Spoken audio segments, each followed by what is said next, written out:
ये रिजल्ट और ये रिजल्ट दोनों बिल्कुल सेम नहीं है, क्योंकि जो आपके पास ये रिजल्ट है इसका आर कैप्स है, ठीक है, कैप अपर लेटर्स में है, तो और आर इसका और स्मॉल केस में है। तो जब लोअर केस में उसका है तो दोनों डिफरेंट हो गए ना,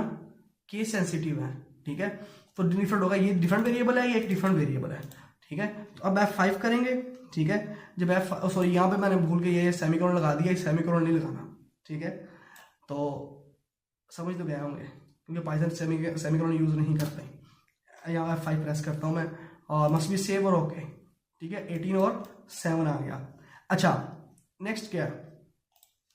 अब इसको मैंने एग्जीक्यूट कर दिया, उसके बाद नेक्स्ट जो हमने करने वाले हैं वो नेक्स्ट अब वैलिड कैरेक्टर्स आर, कह रहे lower case and upper case letters आप इसमें ले सकते हो, नंबर आप 0 to 9 कोई भी लें, लेकिन मिड में लें या लास्ट पे लें, ठीक है।